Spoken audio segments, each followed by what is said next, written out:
सध्या बाजारात मेथीची भाजी भरपूर प्रमाणात आणि स्वस्त दरात उपलब्ध आहे। पण मेथीची भाजी कितीही स्वस्त असली तरी बऱ्याच जणांना म्हणजे स्पेशली लहान मुलांना तर खायला मात्र खूपच कंटाळा येतो। मग अशा वेळी काय करायचं, या मेथीच्या भाजीचे वेगवेगळे पदार्थ करायचे जेणेकरून ही पौष्टिक मेथीची भाजी आपल्या सर्वांच्या पोटात जाईल। म्हणूनच आज आपण प्रणिताज रेसिपीमध्ये अतिशय पौष्टिक असे मेथीचे पराठे बनवणार आहोत। हे मुलांच्या टिफिनसाठी सुद्धा देऊ शकता, नाश्त्यासाठी सुद्धा बनवू शकता। खूपच सोपी आणि झटपट रेसिपी आहे। पटकन आपण सुरुवात करूया। नमस्कार, मी प्रणिता। प्रणिताज रेसिपीमध्ये आपल्या सर्वांचं खूप खूप खूप मनपूर्वक स्वागत आहे। प्रणिताज रेसिपीला अजून जर सबस्क्राइब केलं नसेल तर पटकन सबस्क्राइब करा आणि बाजूला दिलेल्या बेल आयकॉनवरही क्लिक करा। मेथीचे पराठे बनवण्यासाठी मी इथे 2 कप गव्हाचं पीठ घेतलेलं आहे। हे चाळून घेतलेलं आहे। यामध्ये आता स्वच्छ धुवून घेतलेली मेथी बारीक चिरून घेतलेली आहे। साधारण 2 कप एवढी आहे। 2 कप गव्हाचं पीठ असेल तर 2 कप एवढी मेथी घ्यायची आहे बारीक चिरून। त्यानंतर बारीक चिरलेली कोथिंबीर घालायची आहे। 2 चमचे बेसन घालायचं आहे। पाव चमचा जिरे घालायचं आहे। पाव चमचा ओवा घालायचा। ओवा हातावर असा क्रश करून घालायचा म्हणजे त्याचा फ्लेवर छान उतरतो। त्यानंतर यामध्ये पाव चमचा हळद घालायची आहे। त्यानंतर 1 चमचा काश्मीरी लाल मिरची पावडर घालायची आहे। तिखट तुम्ही तुमच्या आवडीनुसार कमी जास्त करू शकता। धने पावडर अर्धा चमचा घालायचे आहे। 1 चमचा पांढरे तीळ घालायचे आहेत। चवीनुसार मीठ घालून घ्यायचं आहे। त्यानंतर 1 चमचा कसुरी मेथी घालायची आहे। ती सुद्धा अशी हातावर क्रश करून घालायची म्हणजे छान त्याचा फ्लेवर येतो कसुरी मेथीचा। 1 चमचा तेल घालून घ्यायचं आहे आणि आता आपल्याला एक ठेचा बनवून घ्यायचा आहे। त्यासाठी मी इथे 7 ते 8 लसूण पाकळ्या घेतलेल्या आहेत। 1-1.5 इंच आल्याचे तुकडे घेतले आहेत आणि 1 हिरवी मिरची घेतली आहे। ते आता मी खलबत्त्यामध्ये घालून याचा एक ठेचा बनवून घेणार आहे।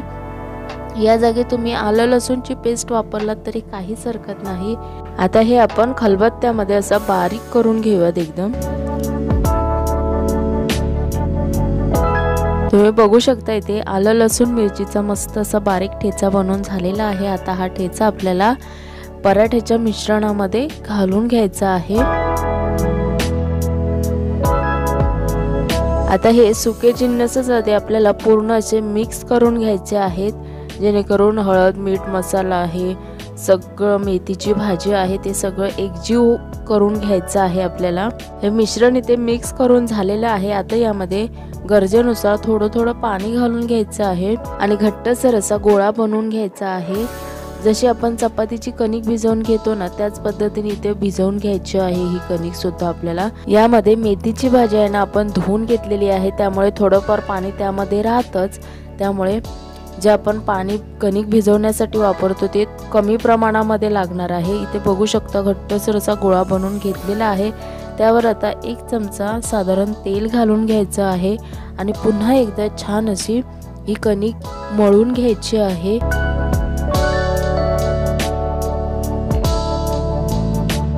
तुम्ही बघू शकता इथे पीठ आपलं मळून झालेलं आहे। जास्त घट्ट नाही किंवा पातळ नाही, मीडियम असं सॉफ्ट असं ठेवलेलं आहे।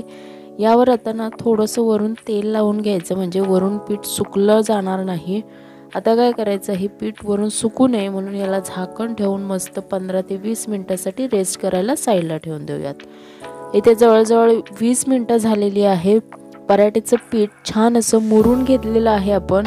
पराठ्याचं असं हे पीठ आहे ना मुरून घेतल्यामुळे पराठे छान असे मऊ लुसलुशीत होतात। आता हे पीठ पुन्हा एकदा हलकंसं मळून घ्यायचं आहे आपल्याला। पुन्हा एकदा मी हे 1 मिनिटभर असं पीठ मळून घेतलेलं आहे। आता याचे छोटे छोटे गोळे करून घेऊयात। आपल्याला जेवढे पराठे मोठे छोटे बनवायचे आहेत त्याप्रमाणे याचे हे गोळे बनवून घ्यायचे आहेत। तुम्ही तुमच्या आवडीनुसार असे बनवून घ्यायचे आहेत।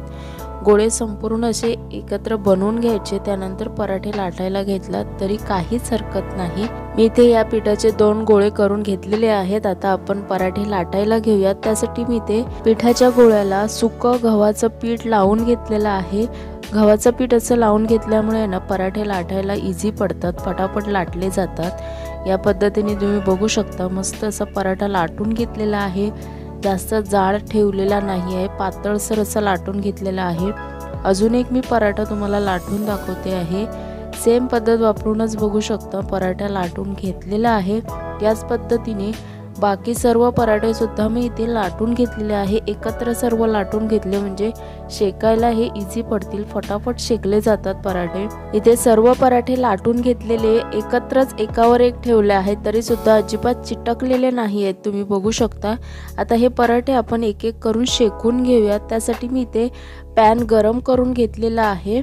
यावर आता पराठा आपण टाकून घेऊयात। पराठा खालच्या बाजूने जोपर्यंत शेकत नाही, त्याला वरून असे बबल दिसत नाही ना, तोपर्यंत अजिबात हात लावायचा नाही आहे। तुम्ही बघू शकता हलकासे असे वरून बबल्स आले आहेत, त्यामुळे मी पलटी करून घेतलेला आहे।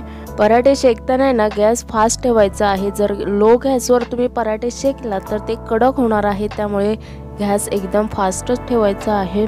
पुन्हा एकदा मी पलटी करून घेतलेला आहे। पराठा खालून छान शेकला गेलेला आहे। आता वरून तेल किंवा तूप लावून घ्यायचं आहे। मी इथे तेल लावलेलं आहे, तूप लावला तरी काहीच हरकत नाही। छान दोन्ही बाजू शेकून घ्यायचे आहे। दुसऱ्या बाजूला सुद्धा तेल लावून घ्यायचं आहे। हे पराठे आहेत ना छान असे खरपूस रंगावर येईपर्यंत असे शेकून घ्यायचे आहेत।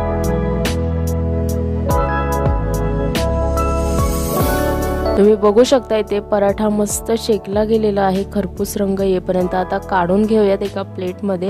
हे पराठे आहेत ना शेकायला जास्त वेळ लागत नाही, फटाफट शेकले जातात। अजून एक सेम पद्धत वापरून पराठा तुम्हाला शेकून दाखवते आहे। हलकेसे वरती बबल्स आलेले आहेत, बघू शकता। आता याला पलटी करून घ्यायचं आहे आणि एखाद मिनिटभर थांबायचं असंच। त्यानंतर यावर आपल्याला तेल लावून घ्यायचं आहे। तूप लावला तरी काहीच हरकत नाही। पराठ्याच्या वरच्या बाजूला तेल लावून झालं की पलटी करायची लगेच आणि दुसऱ्या बाजूला सुद्धा सेम पद्धत वापरून तेल लावून घ्यायचं आहे। आणि आता हा पराठा आपण मस्तपैकी असा खरपूस रंग येईपर्यंत शेकून घेऊयात। हे पराठे आहेत ना तुम्ही लहान मुलांच्या टिफिनसाठी सुद्धा देऊ शकता। लहान मुलं बऱ्याच वेळा ना मेथीची भाजी खायला कंटाळा करतात, पण ही पौष्टिक आहे मेथीची भाजी, ती त्यांच्या पोटात गेलीच पाहिजे। म्हणून असे मेथीचे पराठे जर बनवून दिले ना तर मुलं आवडीने पराठे खातील। इथे तुम्ही बघू शकता मी सर्व पराठे शेकून घेतलेले आहेत। पराठे किती छान असे सॉफ्ट झालेले आहेत, बघू शकता।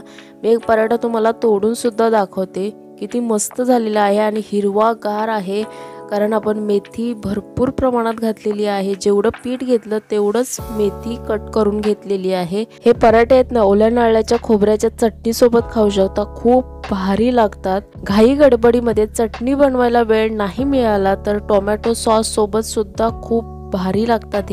हे मेथीचे पराठे ब्रेकफास्ट साठी सुद्धा तुम्ही खाऊ शकता किंवा जेवणामध्ये सुद्धा खाऊ शकता, खूप मस्त होतात, झटपट होतात।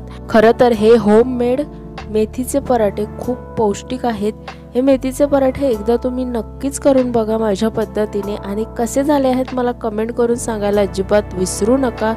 त्याचबरोबर ही रेसिपी आवडली तर लाईक करा, शेअर करा। त्याचबरोबर यूट्यूबवर प्रणिताज रेसिपीला अजून जर सबस्क्राईब केलं नसेल तर पटकन सबस्क्राईब करा आणि बाजूला दिलेल्या बेल आयकॉनवरही क्लिक करा। पुन्हा भेटूयात अशाच मस्त चमचमीत नवीन रेसिपी सोबत, तोपर्यंत धन्यवाद।